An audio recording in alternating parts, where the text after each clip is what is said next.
Uyingizda 4 uchoq mashina bo'lsa, albatta siz shu pasteldan tikib ko'ring va albatta siz biznes boshlay olasiz. Uning uchun bizga material kerak bo'ladi, qaychi, rezinka, ish qurollari va albatta to'g'ri o'lchamdagi razmer kerak bo'ladi. Menda 1.80 ga 1.60 va 20 balandlikni qo'shib oldim.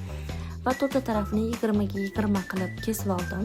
Kesib olgan joyimni 3x3 qilib ustidan bitta lapkada yurg'izib chiqdim. Va teskari tarafini o'girib, u tarafini ham bitta lapkada yurg'izib chiqdim. Xohlasanglar, sizlar ham yurg'izsanglar bo'ladi, yurgizmasanglar ham bo'ladi. Va to'rtta tarafini bir xil qilib shunaqa aylantirib tikib chiqamiz. Tikib chiqqanimizdan keyin bizga 1 santimetrli rezinka kerak bo'ladi. Agar undan qalinroq rezinkadan foydalansanglar, yana ozgina balandlikka qo'shib olishingiz kerak bo'ladi. Va shu materialimizni bitta aylantirib, xuddi videoda ko'rsatilgandek qilib tikib chiqamiz. O'rtacha tortamiz. Qattiq ham tortmaymiz, yumshoq ham rezinkani tortmasdan tikib chiqamiz. Shunda juda ham chiroyli, akkuratli chiqadi.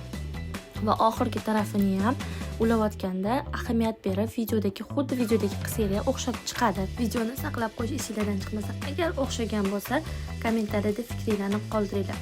Agar menga obuna bo'lib qo'ysanglar, albatta sizlarga nalchka tikishni ham o'rgataman.